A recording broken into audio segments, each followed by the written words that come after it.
예, 아직 그 당초 신청하신 분보다 적게 오긴 했는데 저희가 시간이 좀 지나고 해서 시작을 하겠습니다. 저는 고려대학교 차세통신학과 학과장을 맡고 있는 백상원입니다. 반갑습니다. 아마도 오늘 날씨가 조금 안 좋기도 하고 제가 공지를 할 때 이제 본 내용을 저기 녹화를 해서 온라인으로도 공개할 예정이기 때문에 조금 생각보다는 좀 적게 오신 것 같습니다. 그래서 그런 측면이 있는 것 같고 이제 어쨌든 오늘 그 25학년도 학생들 선발하기 위한 차세통신학과 입학 설명회 이 학과에 대해 좀 말씀드릴 예정이고 오늘 학과 설명회를 위해서 그 학과 운영에 참여하고 계시는 교수님 세 분도 같이 참석해 주셨습니다.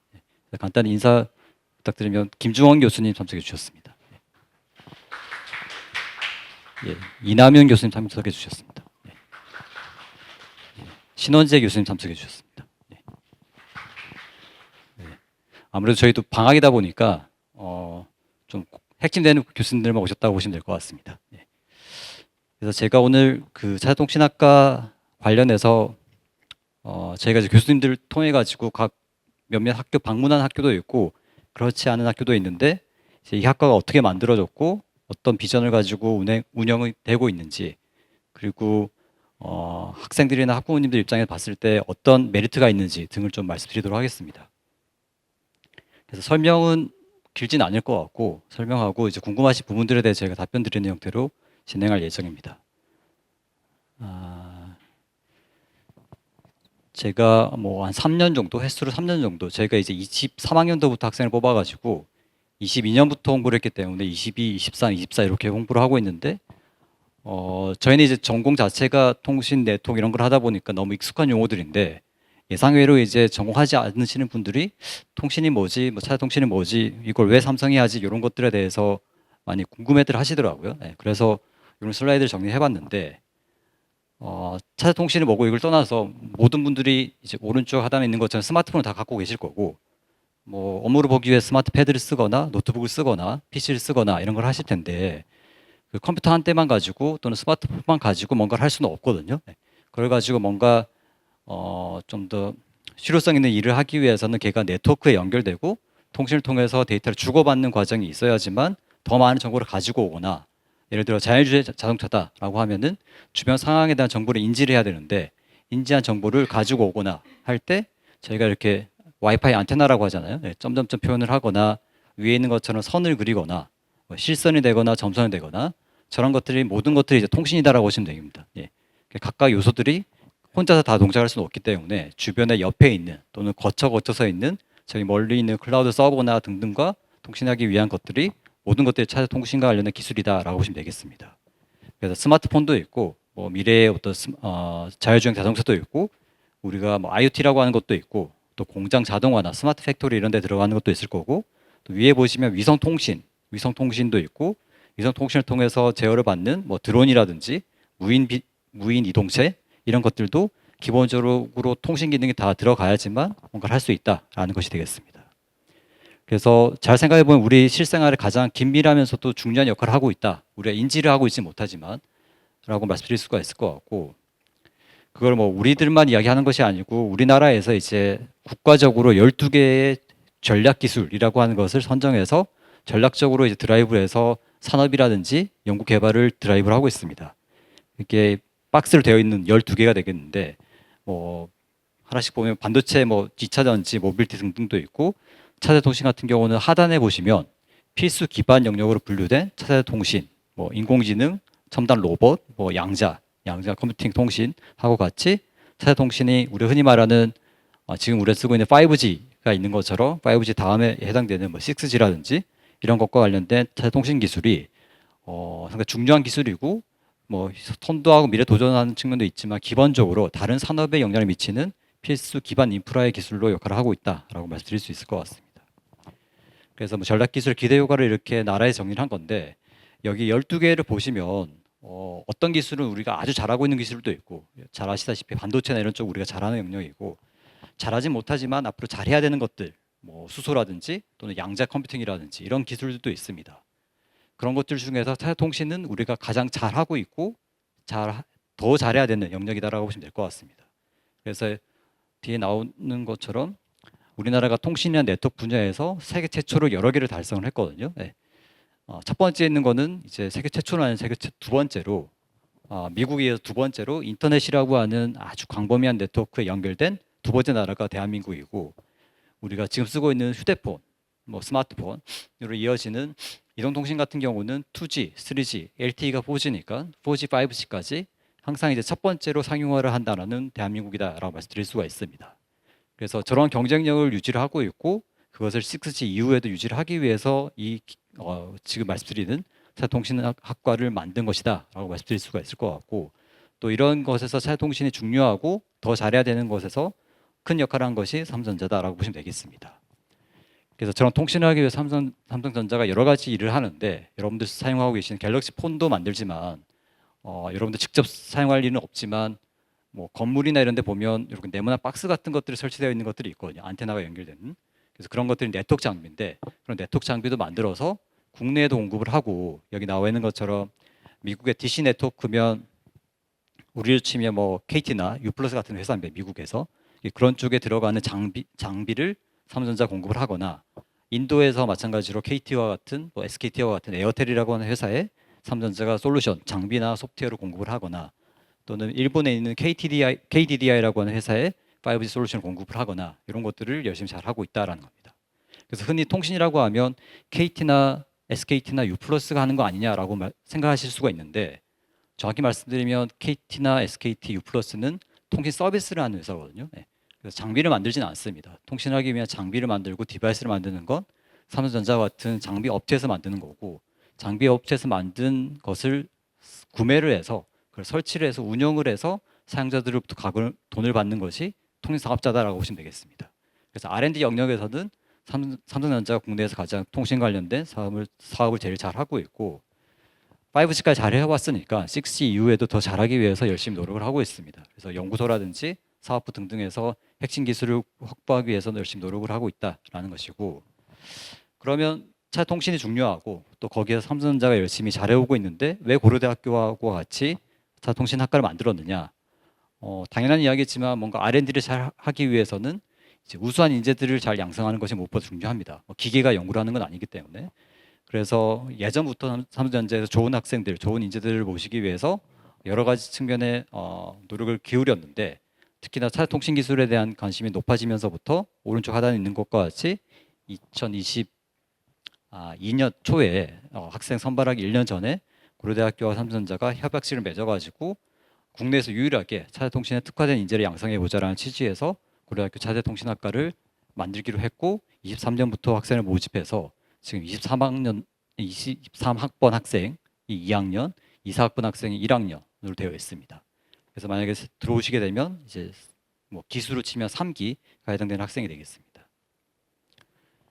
그래서 교육 과정은 뭐 대학에 입학하고 나면 이제 뭐 학생들 수업 듣는 거기 때문에 뭐 특별하게 뭐 보십고는 사실 없긴 한데, 기본적으로 저희가 기본 교양이라든지 2학년 때부터 기초 전공, 심화 전공, 융합 전공으로 이어지는 커리큘럼을 구성을 하고 있고, 저희가 이제 고려대학교 내에서도 공과대학에 여러 학과가 있고, 이 연가된 학과가 참고로 이 차통신학과는 고려대학교 공과대학 내에 전기전자공학부를 모체학과로 해서 만들어진 계약학과입니다. 그래서 차이점이, 전기전자공학은 내부적으로 7개의 영역이 있거든요. 그래서 반도체도 있고, 컴퓨터공학도 있고, 통신도 있고, 신호처리도 있고, 뭐 전기에너지, 제어 이렇게 해서 여러 가지가 있습니다. 근데 이제 보훈학과 같은 경우는 그 중에서 통신학과하고, 또 이제 통신을 다루기 위해서 좀 연관된 분야들이 뭐 통신 신호처리라든지 뭐 관련된 소프트웨어 관련된 기술이라든지 이런 것들이 있기 때문에, 전기전자공학부라고 하는 아주 큰 학과에서 차량통신과 관련된 기술들에 대한 교과목을 뽑아가지고 차량통신에 특화된 인재를 양성을 하기 위해서 교육과정을 만들었다라고 이해를 하시면 될 것 같습니다. 그래서 소프트웨어와 관련된 과목도 있고, 이제 통신하기 위한 하드웨어와 관련된 과목도 있고, 또 차이점은 이제 국내에서 차통신에 특화된 어떤 뭐 계약학과라든지 이런 것들은 국내에서 유일하게 만들어져 있는 교육 과정이다라고 보시면 되겠습니다. 아마도 뉴스나 이런 데서 반도체학과 이야기 많이 들으셨을 것 같은데, 반도체학과는 국내 여러 곳이 있거든요. 고려대학교에도 있고, 카이스트에도 있고, 유니스트에도 있고, 여러 학교에 반도체 계약학과가 있는데, 차세통신과 관련된 계약학과는 이제 고려대학교에만 유일하게 있습니다. 그래서 저희가 지원 혜택을 저희 나눠드렸던 그 소개 자료를 보시면 뒤에 있는데 저희가 정원은 30명을 뽑거든요. 네, 매년 30명을 뽑고 그 학업 우수로 10명, 그리고 계열 적합으로 10명, 그리고 정시로 10명 뽑습니다. 10명, 10명, 10명씩. 그래서 30명이 입학을 하게 되면은 기본적으로 계약학과에서 지원된 가장 큰 혜택이라고 할 수 있는 거는 모든 학생들에게 이제 장학금을 지급을 합니다. 네. 장학금이라고 하는 게 등록금 지급을 하는데 정확하게 말씀을 드리면 이제 입학을 하게 되면 1, 2학년 때는 특별한 제약사항이나 조건 없이 조건이 있긴 한데 가장 좀 최소한의 기준 저희가 학점이 예를 들어서 1점대 학생이다라고 하는 경우에 1점대 학생들에게 장학금을 줄 수는 없기 때문에 아주 미니멀한 규정만 있고 다른 어떤 의무사항은 없는 상태에서 장학금으로 이제 1, 2학년 등록금을 다 지원을 합니다. 그리고 2학년 4학기가 마친 이후에 이제 삼성전자에 들어가기 위한 전형을 실시를 하고요. 실시를 해서 통과를 하게 되면은 삼성전자와 계약을 통해 가지고 3, 4학년 때는 보통 산학장학생이라고 이야기를 하거든요. 산학장학생의 신분으로 이제 2년 동안 4학기를 지원을 받게 됩니다. 이 규정은 모든 계약학과에 동일합니다. 우리나라에 있는 모든 계약학과에 동일하게 1, 2학년 지원하는 거하고 2학년 4학기 이후에 지원받는 산학장학생 규정은 동일하다라고 보시면 되겠습니다. 그리고 그 이외에 저희가 학과에서 자체적으로 당연히 고려대학교 산하에 있는 학과이기 때문에 고려대학교에서 지급하는 장학금 프로그램도 있을 거고요.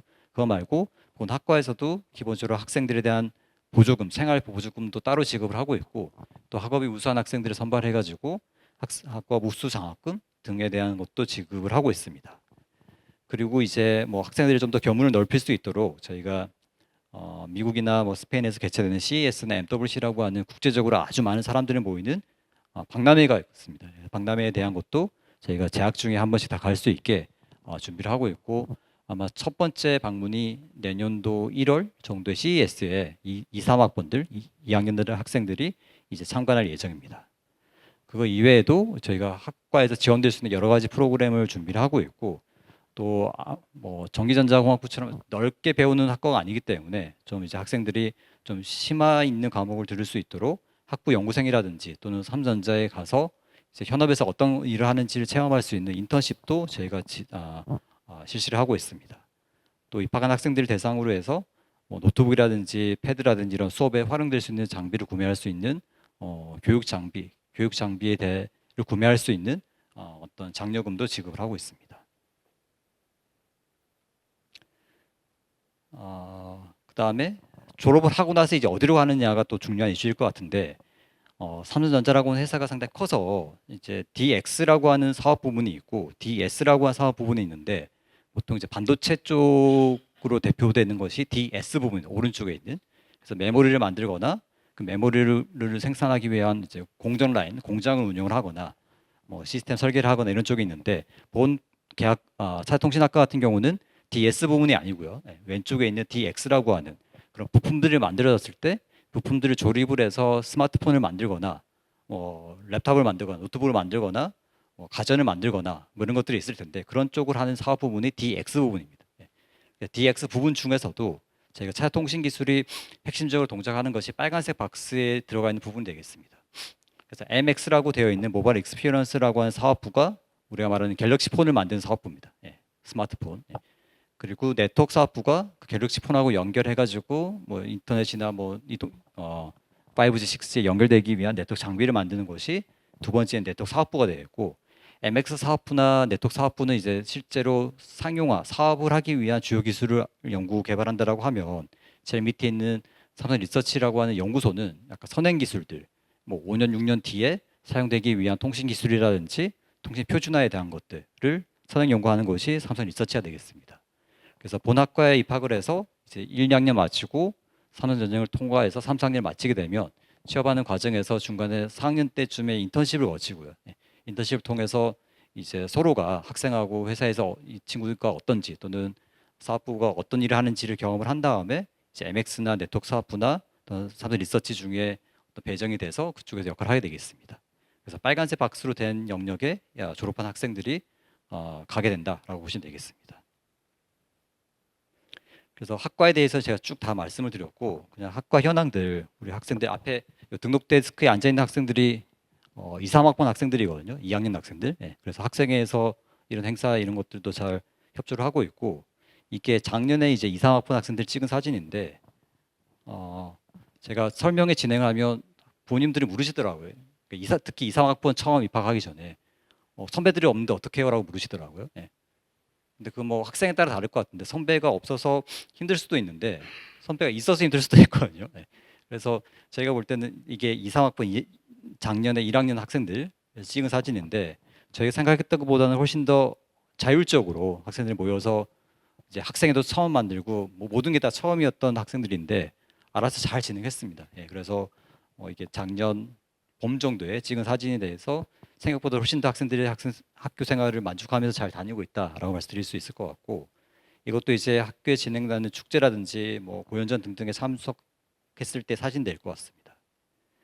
그거 말고도 고려대학교에 삼성전자에서 만든 차통신학과 지금 말씀드리고 있는 학과도 있고 현대자동차에서 만든 스마트 모빌리티 학과도 있고 또 하이닉스에서 하는 반도체 학과도 있습니다. 예. 그거 말고도 일반적으로 뭐 전기전자공학국, 컴퓨터학과 등등이 있는데 뭐 학과는 다르긴 하지만 결국 고려대 학교 학생들이기 때문에 학생들끼리 좀 관련된 학부나 학생들끼리도 어울려서 잘 하는 경우도 많습니다. 예를 들어서 스마트 모빌리티라고 한 학부가 현대자동차 계약학과거든요. 네, 저기도 차통신과 동일하게 2, 3학번부터 학생을 선발해서 똑같이 1학년, 2학년만 있는 상태입니다. 네, 그래서 뭐 세터라고 하는 세로 배움터 이런 쪽에서도 이제 신생학과 두 개가 모여가지고 같이 조인트로 뭐 MT를 하거나 행사를 진행한 것도 있고 뭐 그거 말고도 지금 2, 4학번 들어와서 2, 3학번, 2, 4학번 대략 60명 정도가 모여가지고 제가 강요해서 찍은 것이 아니라 학생들이 그냥 자율적으로 생활을 하면서 이런 학생 찍어서 잘 운영이 되고 있다라고 말씀드릴 수 있을 것 같습니다.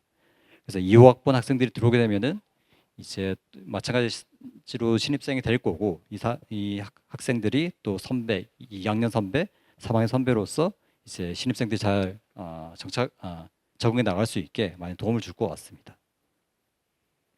참고로 저희가 공대다 보니까 저희가 차통신학과도 공대 소속이기 때문에 공대다 보니까 여학생의 비중이 예전에 비해서는 아주 높아졌는데 그럼에도 불구하고 전체 비중은 높지는 않거든요. 네. 제가 알기로 한 15% 내외로 알고 있어요. 공대 전체. 네. 그래서 제가 2, 3학번 같은 경우는 한 10% 정도가 여학생이었고 근데 지금 2, 4학번 같은 경우는 뭐 특별한 이유가 있는 건 아닌데 뭐 선발하다 보니까 여학생 비율이 상당히 높습니다. 40% 정도입니다. 예, 12명. 네.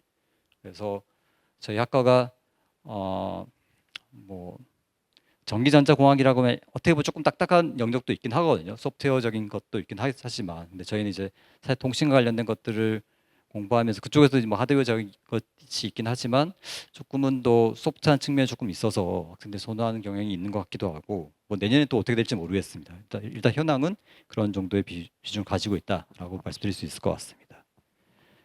그래서 입시 일정은 사실 저희가 학교 인재 발굴처에서 다 공지를 한 내용들이기 때문에 이제 뭐 업데이트되는 내용이나 이런 것들은 입학처 홈페이지를 참고하시는 것이 가장 정확합니다. 그래서 뭐 특별한 내용은 없고 9월부터 저희가 수시에 대한 원서를 받을 예정이기 때문에 절차에 맞춰 진행하시면 될 것 같고 작년하고 올해하고 차이는 작년에는 학업 우수 전형도 저희가 면접을 보긴 했거든요. 근데 올해는 학업 우수 전형은 학교 차원에서 면접이 따로 없다고 합니다. 그래서 최종 합격자 발표가 지원서 바탕으로 진행이 되고 있고 계열 적합 전형 같은 경우는 이제 11월 10일 정도에 면접으로 진행됩니다. 예. 그래서 면접 진행해서 이제 서류 내고 진행을 하는데 예, 그런 일정으로 진행됩니다. 그리고 저희 학과 홈페이지라든지 학과 인스타그램이라든지 홍보 채널이 몇 가지가 있습니다. 그래서 제가 뭐 동영상 홍보 자료 이런 것들은 제가 틀지는 않았는데 이 홈페이지 들어가 보시면 학과 소개하는 영상이라든지 뭐 삼성전자 홍보 영상이라든지 이런 것들이 좀 있기 때문에 참고하시면 될 것 같습니다. 네. 그래서 제가 말씀드린 내용은 이 정도고 저희가 학과 사무실이 이제 이 건물이 공학관인데 요 밑에 공학관 162호에 있고 뭐 학과 차원에서 문의하실 부분이나 이런 것이 있으면 이제 저기 연락처로 연락을 주시면 저희가 이제 답변 드릴 수 있는 수준에서 충분히 답변 드리도록 하겠습니다. 예. 설명은 제가 이 정도면 될 것 같고 보통 특히 학부모님들 위주로 좀 질문이 많으셨던 걸로 기억을 하는데 질문 있으시면 제가 편하게 질문해 주시면 제가 어, 문제가 되지 않는 선에서 제가 최대한 답변 드리도록 하겠습니다. 예. 네.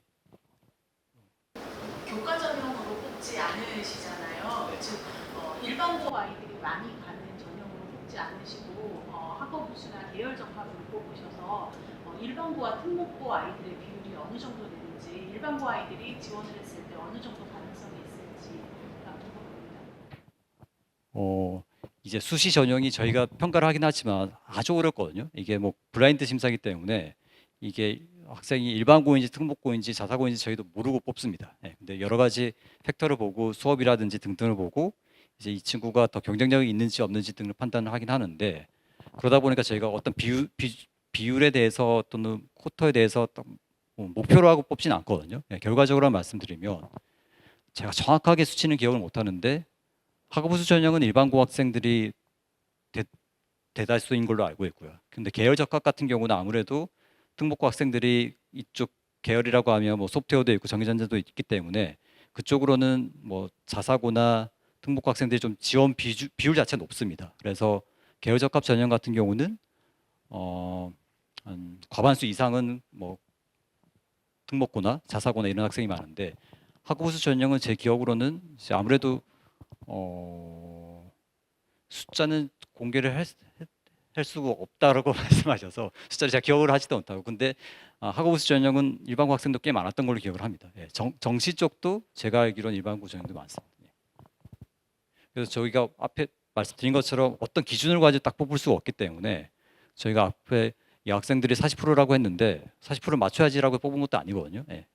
마찬가지로 특목고 학생을 많이 뽑아야지라고 해서 특목고 학생들을 뽑을 수 있는 것도 아니고 그래서 수시라고 하는 게 상당히 여러 가지 팩터가 있어서 결과적으로 이렇게 나오는데 저희가 뭐 의도한 바가 있다 이런 건 아니고 여러 가지 뭐 상황을 보고 저희 입장에 봤을 때는 가장 우수하다고 보이는 학생들을 뽑는다라고 보시면 될 것 같습니다. 네. 근데 그 기준이 여러 가지다 보니까 또 이제 평가하시는 분에 따라서 조금 다를 수도 있고 예, 그래서 좀 변수가 많습니다. 예.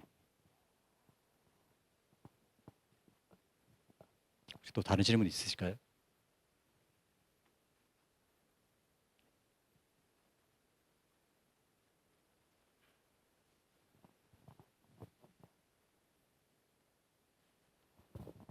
네. 계약학과의 경우에 이제 남학생들이 군대를 가게 되면 예를 들어서 10%의 남아있는 여학생들만 갖고 3, 4학년이 운영이 되다가 가는 건지 어떻게 진행되는지. 저희가 이제 내년이 이제 3학년이 이제 올라가는 상황이어서 말씀하신 어떤 그 부분이 지금 2학년 같은 경우는 여학생들 40%나 내서 걱정을 안 하고 있는데 아니 1학년 같은 경우는 2학년에 이제 여학생 수가 적어가지고 말씀하신 이슈가 조금 있긴 합니다. 그래서 이제 저희가 좀 더 방안을 마련하고 있는 거는 기본적으로 이제 계약학과는 별도로 만들어진 학과여서 학교 차원에서 이제 보통 몇 명 이내 강의를 개설하지 못하는 규정이 있긴 한데 약간 유예를 할 수 있는지에 대한 것들을 확인할 예정이고 그게 어렵다라고 하면 앞에 말씀드린 것처럼 본 계약학과 자체가 전기전자공학부라고 하는 모체학과의 기반으로 해서 설립된 학과거든요. 예를 들어 저도 소속은 전기전자공학부고 차통신을 겸임하고 있는 상태입니다. 모든 교수님들이. 그래서 이제 전기전자공학부에는 학생들이 기본적으로 200명, 220명 정도가 있습니다. 그래서 앞에 말씀드린 것처럼 두 학과의 교과목이 완전 다르다 이런 것이 다른 과목도 있지만 완전 다른 것도 있고 일부 과목은 이제 공통적으로 들어가는 과목들도 있기 때문에 그런 과목들은 두 학과에서 같이 쉐어를 해서 전기전자공학부 학생하고 자동신학과 학생들이 같이 듣는 방식으로 운영을 해야 되지 않을까 뭐 그렇게 생각을 하고 있습니다. 그리고 뭐 여기 보시면은 그 학과 부수는 이제 면접이 없어졌고 계열적 학은 면접을 보는데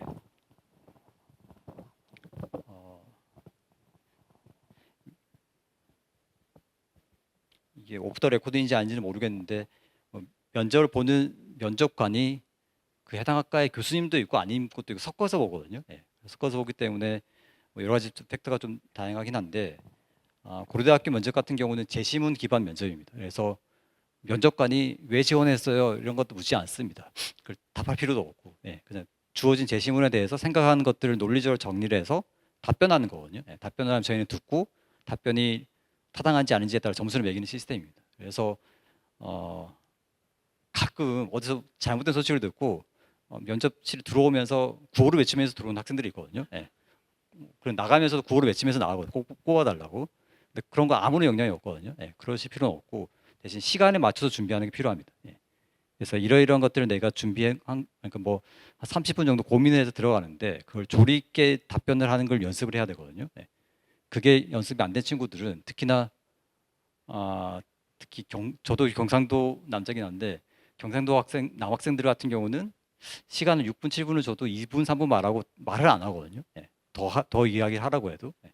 그래서 뭐라도 좀 더 6분을 줬다는 말은 그 정도 하는 것들을 권장을 하는 거기 때문에 그 시간에 최대한 맞춰가지고 조리 있게 답변하거나 시간 남았으면 좀 더 강조를 하거나 이렇게 좀 더 연습하는 게 중요하지 않을까. 예. 면접을 봤던 어떤 경험으로서 그런 것들 좀 있긴 합니다. 예. 그리고 계열적학 같은 경우는 어, 보통 이제 아시겠지만 고대는 최저 기준이 좀 높은 편이거든요. 다른 학교 대비. 그래서 면접을 보러 오게 되면은 높은 확률로 합격이 될 수가 있습니다. 예. 그래서 근데 면접을 보러 왔을 때 안 되겠지라는 생각보다는 될 거야라는 생각을 하시고 성의 있게 임하는 것이 예. 충분히 될 수 있는 성적인데 면접 대충 봐서 안 될 수도 있는 거니까 예. 면접에 대한 것도 잘 준비하시면 좋을 것 같습니다. 그리고 보통 이런 걸 물으셨던 것 같은데 아까 장학금이 이제 1, 2학년하고 3, 4학년 다르다고 말씀드렸는데 1, 2학년 같은 경우는 그냥 순수하게 그냥 학생들에 대한 장학금으로 지급이 되거든요. 그래서 예를 들어서 내가 2학년 4학기를 마치고 삼성전자 전형을 통과하지 못했다라고 하면 3학년 이후에 산학 장학생으로는 갈 수는 없습니다. 물론 이게 한 번 더 트라이를 할 수는 있거든요. 전형을 다시 본다라거나. 근데 뭐 그걸 계속해서 했는데 통과가 안 됐다라고 하면 산학 장학생은 안 되는 거고 그냥 차통신학과 학생으로만 남습니다. 예. 그러면 그런 경우에는 그 학생 같은 경우는 3, 4학년에서 받은 장학금에 대해서는 이제 뭐 일종의 의문사항이 발생을 하거든요. 예를 들어서 이거 제가 말씀드린 건 계약학과 모든 공통 상황입니다. 예. 그래서 한 학기 동안 내가 등록금을 지원받으면 해당하는 회사에 1년을 근무하는 조건이 있습니다. 그러면 이제 3, 4학년이면 내 학기를 지원을 받으니까 4년을 근무해야 되는 조건이거든요. 그 계약서를 쓰는 거기 때문에. 근데 1, 2학년 과정에서는 4학기 지원 받은 거에 대해서는 의무사항은 없습니다. 예. 그래서 내가 1, 2학년 마치고 저희는 이제 당연히 모든 학생들이 다 통과하길 원하지만 뭐 그렇게 못했다라고 했을 때 별도의 뭐 페널티라든지 이런 것들은 없다라고 보시면 될 것 같습니다. 다만 3, 4학년 때 지급받았던 것들은 이제 전형을 통과한 상태에서 가기로 약속을 한 거니까 그런 부분에 대해서는 이제 그것을 이제 번복을 했을 때 이제 페널티라고 하는 것이 이제 받았던 지원금을 이제 반납하는 규정이 있긴 합니다. 예. 그리고 3, 4학년 때 이제 전형을 하는 게 이게 이제 뭐 학부모님들이 더 잘 아시겠지만 뭐 계약학과 이렇게 해서 홍보를 많이 하는데 입사 보장 이렇게 홍보들을 하잖아요. 예. 근데 그게 정확한 말로는 입사 보장이라는 건 없거든요. 본 학과뿐만 아니라 모든 계약과 또 동일합니다. 그냥 내가 이 학과에 입학을 했는데 입사 절차 없이 회사에 들어가는 건 없습니다. 예. 그럴 수는 없기 때문에 뭐 그게 일반적인 절차이거나 특별한 전형이거나 차이는 있겠지만 어떻게 입사 절차는 필요하거든요. 삼성 같은 경우는 4학기를 마치고 적성 검사 같은 걸 칩니다. 지스타트라고 하는 적성 검사를 치고 이제 뭐 임직원 면접을 보는데 지스타트는 전사 동일합니다. 예. 삼성전자 입사를 원하는 모든 사람들은 전국의 모든 수만 명 정도의 지원자들이 다 동일한 시험을 칩니다. 그러니까 일조 적성 검사를 통과를 하고 그 다음에 이제 저희가 뭐 그 면접 과정을 거치게 될 텐데 지스타트 과정에서는 특별한 어떤 뭐 저희가 뭐 특별한 뭐 차별은 없습니다. 모든 사람이 공통적으로 치기 때문에 다만 이제 면접하는 과정에서는 이 학과 같은 경우는 삼성전자에서 특별히 학생들을 양성하기 위해서 만든 프로그램이기 때문에 그런 정보는 당연히 제공이 됩니다. 예. 그래서 일반적으로 공채 수준에서 들어가는 것보다는 좀 더 나은 조건이나 좀 유리한 상황에서 면접을 볼 수 있다. 다만 지스타트는 동일한 기준으로 적용된다고 보시면 될 것 같습니다. 그리고 하나 말씀 안 드렸던 게 저희가 30명 학생을 뽑아가지고 학부 과정을 운영을 하는데 경우에 따라서 내가 뭐 대학원에 가서 좀 더 공부를 하고 싶다라고 했을 때 한 50% 정도 수준에서는 저희가 석사 과정까지는 지원을 하는 걸로 되어 있습니다. 그래서 만약에 공부를 더 하고 싶다라고 하면은 이제 앞에 말씀드린 것처럼 본학과 차통신학과이기 때문에 차통신과 관련된 전공을 하고 계신 교수님들이 연구실을 운영을 하고 있고 해당 연구실로 진학을 해서 석사과정까지는 이제 거칠 수는 있습니다. 다만 이제 이 학생들 같은 경우 상관이 없는데 남학생들 같은 경우는 군대 문제가 걸려 있거든요. 군대 문제가 걸려 있어서 아쉽게도 이제 군대를 해결하는 방법이 몇 가지가 있는데 현역을 갔다 오거나 아니면 국내에서 박사를 한다라고 하면 석박 통합 과정을 통해서 병역 특례를 할 수는 있는데 이제 뭐 본학과 같은 경우는 일단 석박 통합 과정은 따로 지원을 하지는 않습니다. 대학원에 석사 과정까지만. 예. 그래서 뭐 여러 가지 이유가 있는데 앞에 제가 이 친구들을 양성하게 된 게 이제 5G, 6G로 이어지는 새로운 통신 기술에 대해서 연구할 학생들이 절실해서 만든 학과거든요. 예. 근데 이런 그 어떤 5G, 6G 이런 것들이 대략 한 8년에서 10년 정도로 새로운 기술이 바뀝니다. 예. 그 말은 뭐냐면은 지금 6G가 이제 28년 이후에 이제 표준화를 하고 뭔가를 할 텐데 거기에 들어가서 이제 열심히 공헌할 수 있는 학생들을 양성을 하기 위해서 만들었거든요. 근데 석박 통합을 하게 되면 박사라고 하는 거 하면 6년, 7년 하기 때문에 그게 의미가 없어지잖아요. 그죠? 예. 지금 뽑았는데 7년, 8년 뒤에 이 친구가 들어온다라고 하면 세대가 바뀌었기 때문에 예. 그래서 지금 인재가 필요해서 만들어진 학과다 보니까 저희가 석박 통합 과정까지는 저희가 지원을 하지는 않는 상태고 다만 석사 과정까지는 지원하는 걸로 되어 있습니다. 50%에 대해서는. 그래서 남학생들 같은 경우는 저희가 안내를 할 때 군 문제는 해결을 따로 해야 됩니다. 예. 병역 특례를 따로 받을 수는 없기 때문에.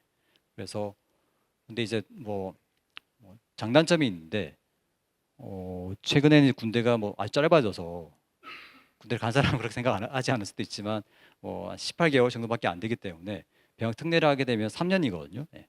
그래서 최근에는 현역으로 많이 입대를 많이 하고 있습니다. 그러면 한 3학기 정도 텀이 있고 그다음 바로 복학할 수가 있기 때문에 그러면 그 이후에는 뭐 석사로 올라가거나 뭐 다른 걸 하는데 그다른 제한은 없기 때문에 본학과 같은 경우는 남학생 같은 경우는 석사 지원했을 때 석사 마치고 삼성에 가서 병역 문제를 해결할 수는 없습니다. 예. 그래서 이제 현역으로 갔다 오거나 해서 해결한 다음에 석사를 진학하거나 이렇게 하는 게 일반적인 뭐 진학 과정이 될 것 같습니다. 그리고 제가 예전에 질문 받았던 것들만 그냥 기억을 해서 말씀을 드리면 본학과 같은 경우는 오늘 사실 삼성에서도 이제 인사 담당하신 분이 참석을 하시긴 했거든요. 그래서 혹시라도 저는 학교에 있으니까 회사 관련된 문의를 하셔도 뭐 답변 들으실 수 있습니다. 저희가 이제 처음에 이걸 논의를 할 때 교과정을 이제 전기전자공학부에 있는 과목에서 통신과 관련된 과목들도 있고 또 새롭게 융합적으로 만들어야 되는 과목도 있고 또 이제 저쪽 컴퓨터학과에 있는 소프트웨어 관련된 과목도 있다 보니까 차통신에 연관될 수 있는 과목들을 쭉 나열해서 커리큘럼을 구성한 학과거든요. 그러다 보니까 저희가 전기전자공학부나 일반 고려대 내에 있는 일반 학과보다는 이수학점이 많습니다. 예. 그래서 140학점을 들어야 됩니다. 그래서 일반 학과는 130학점을 듣거든요. 예. 그래서 140을 이제 사실 삼성전자에서 이제 그런 좀 더 타이트하게 교육 과정을 짜달라라는 요청이 있었고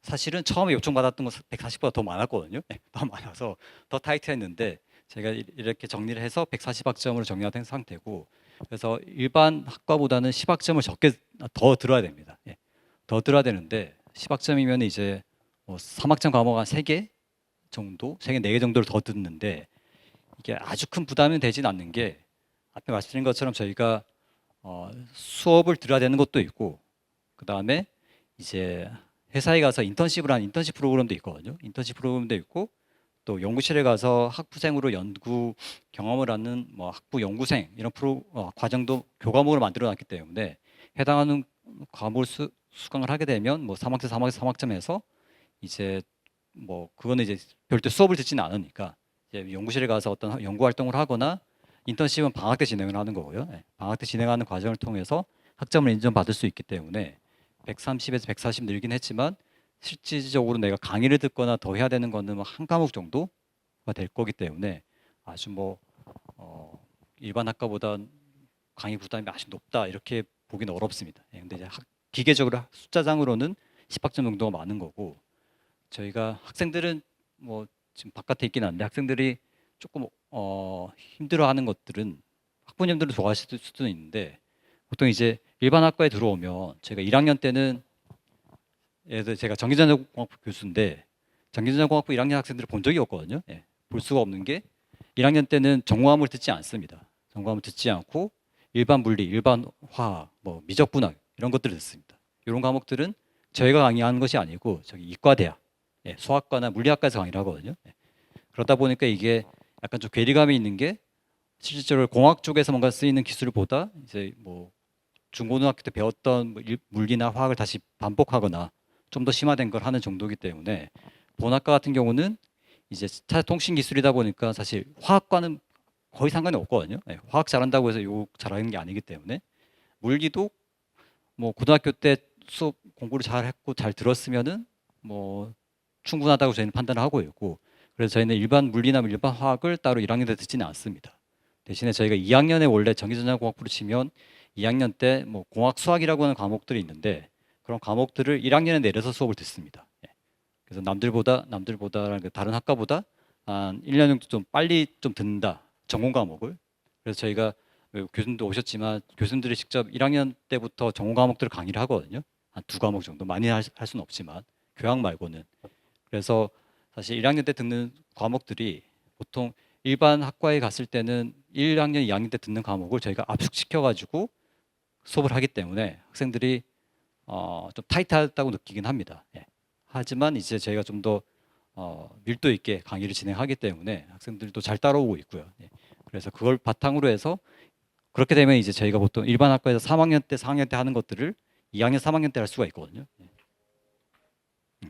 그래서 그런 과정을 통해서 이제 좀 더 심화된 과목들을 조기에 수업을 들을 수가 있고 제가 이 학과 만들 때도 삼성전자에서 이제 요구사항 중에 하나가 학부생이지만 석사급 인력을 배출해 달라는 요청이 있었습니다. 예. 그래서 그런 취지에서 이제 좀 더 밀도 있게 교육 과정을 진행하고 있다라고 보시면 될 것 같습니다. 힘들 것 같은데 학생들이 힘들어하지만 잘 따라오고 있습니다. 예. 그리고 이제 또 다른 질문을 제가 받았던 게 아까 그 장학금 규정에서 장학금을 받기 위한 최소 규정이 있냐라는 걸 질문하셨는데 있습니다. 예, 있는데 제가 기억을 안 해도 될 정도로 낮은 기준이거든요. 예, 3.3, 3.0 그렇죠. 예. 그래서 3.0이면 힘든 거 아니냐라고 생각하실 수가 있는데 본인도 오셨지만 뭐 자제분들이 3.0을 받았다라고 하면은 수업을 안 들어간 겁니다. 예. 예. 요즘에 뭐 학점이 워낙 인플레이션 되어 있기 때문에 예를 들어서 차통신학과 이상학번 학생 같은 경우 첫 학기 그러니까 1학년 1학기 때는 정말 공부 안 하거든요. 예. 정말 공부 안 하는데 평점의 전체 평균이 3.6이었거든요. 예.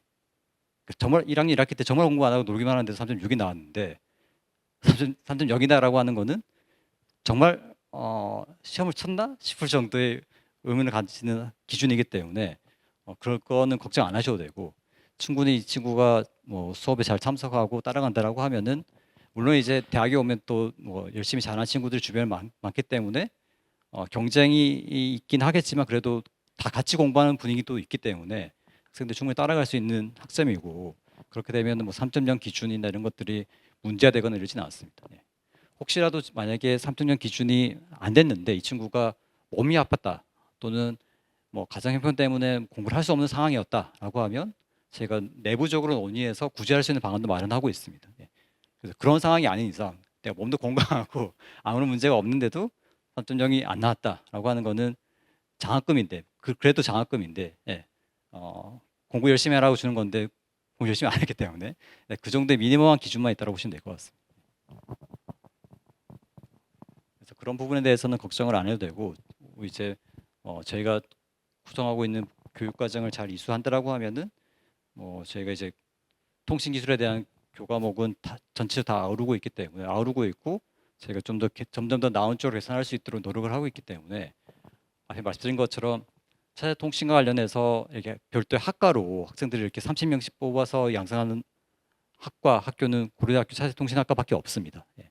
그래서 이쪽에 좀 특화된 인재를 양성하기 위해서 만들었기 때문에 학부모님들이 이제 지원을 여러 군데를 할 수 있겠지만 물론 이제 애매한 부분은 고등학생 상황에서 고3 때 이 친구가 차세 통신 쪽에 적성이 맞을지 잘 알지 반도체를 잘 알지 그건 사실 알 수는 없죠. 알 수 없기 때문에 고민이 되긴 하겠지만 차세 통신이라고 하는 앞에 시작할 때 말씀드린 것처럼 뭐 이런 기술들에 대해서 관심이 있다, 해보고 싶다라고 하면은 최소 차세통신 쪽에 관심이 있고 적성에 맞을 것 같다라고 판단을 서시면 이 학과에 진학하시는 것이 근데 여러 가지 메리트도 있고 앞으로 중장기적으로 봤을 때도 커리어를 만들어 나가는 데 좋은 측면이 있지 않을까라고 생각이 듭니다.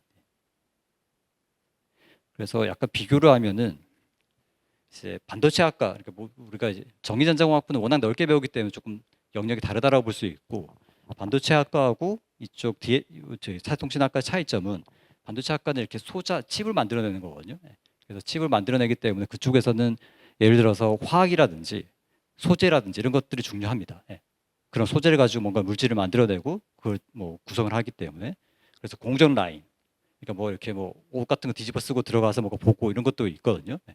근데 저희가 하는 DX 부분은 그런 영역이 아니고, 그런 것들 칩을 만들어내면은 칩이 만들어져서 이렇게 우리가 사용하는 어떤 완제품에 나오는 거 가지고 여기에 통신 칩이 들어가서 뭐 최적화를 하거나 통신에 대해서 표준화를 하거나 이런 영역이기 때문에, 학생이 예를 들어서 화학도 좀 좋아하고 또는 이제 좀 미세한 영역에 대해서 뭔가를 하는 걸 좋아한다라고 하면 반도체 쪽이 맞을 수도 있고요. 근데 그게 아니고 뭐 손재주가 별로 없어가지고 뭐 화학이라든지 이런 것들에 대한 것도 관심이 좀 떨어지고, 또는 실질적으로 이제 이런 디바이스를 가지고 뭔가 하는 게 앞에 시작할 때 보여드린 것처럼 실제로 이게 어떻게 쓰인다라는 것을 좀 눈에 와닿긴 하거든요. 네. 우리가 반도체가 중요하다고 생각하지 반도체를 본 적이 한 번도 없잖아요, 그죠? 네. 근데 그런 눈에 보이진 않지만 DX 부분 같은 경우는 네트워크 장비라든지 스마트폰 디바이스라든지 또는 거기 들어가는 기술들이 오른쪽보다는 좀 더 눈에 보이는 큰 영역에서, 가시적인 영역에서 왔다 갔다 하는 것들이기 때문에, 그런 것들을 확인을 해 나가면서 내가 뭔가 개선하고 이런 쪽에 적성이 많다라고 하면은 DX 부분이 그 학생에게 좀 적성이 더 맞습니다. 네. 과목적으로는 뭐 수학, 뭐 당연히 고등학교 때니까 뭐 수학이라든지 소프트웨어 관련된 과목들은 뭐 들으면 더 좋고, 뭐 고등학교 수준에서 그냥 필요한 것이 있으면 더 플러스 알파가 되는 영역일 것 같고, 주로 이제 가장 기본이 되는 학문 영역은 이제 수학적인 능력, 이 중요할 것 같습니다. 우리 반도체나 이런 쪽 수학적인 영역이 그렇게 크리티컬하게 중요하진 않거든요. 예. 그러니까 뭐 이렇게 뭐 물질을 잘 다뤄야 되는 약간 미상 영역을 조절을 하는 거니까. 예. 그래서 약간 학문적인 성격이 조금 다르다라고 보시면 될 것 같습니다. 예.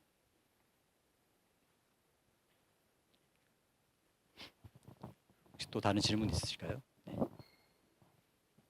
저희가 이제 오늘 말씀드렸던 내용은 저희가 녹화를 해서 유튜브 저희 학과 채널에 올려놓을 예정이고, 아까 말씀드린 것처럼 추가적인 질문이나 문의사항이 있으시면 학과 뭐 이메일이나 이쪽으로 연락을 주시면, 말씀드린 것처럼 저희가 공개하면 안 되는 자료를 공개드릴 수는 없는데 저희가 공개 가능한 자료에 대해서는 충분히 말씀드리도록 하겠습니다. 예. 그래서 저희 한 7시가 조금 안 됐는데 이제 뭐 추가적인 질문이 없으셔서 이제 오늘 설명회는 여기서 마치면 될 것 같고, 아마 학부모님들이 많이 오신 것 같은데 마지막으로 드리고 싶은 말씀은, 이제 앞에 말씀드린 것처럼 뭐 학과가 또 여러 가지가 있고 여러 좋은 기회들이 많을 텐데 그 중에서 이제 지금은 명확하지는 않지만 어쨌든 학생들이 이런 통신 기술이라든지 IT 기술 등대에 관심이 많다라고 했을 때는 충분히 고려해 볼 만한 좋은 학과다라고 말씀드릴 수 있을 것 같고, 뭐 이제 9월 달에 수시를 쓰고 뭐 그 이후에 정시를 쓰겠지만 저희 학과에서 이제 30명을 뽑는데, 거기서 오늘 오셨던 분들 중에 몇 분이라도 또 이제 들어오실 수 있으면 저희는 대환영이고, 그렇지 않다고 하더라도 뭐 고려대가 됐건 고려대가 아닌 곳이 됐건 어쨌든 뭐 수시 쓰고 정시 쓰고 이렇게 남은 과정이 있으실 텐데, 뭐 앞으로 좋은 결과 있으시길 바라도록 하겠습니다. 예, 감사합니다.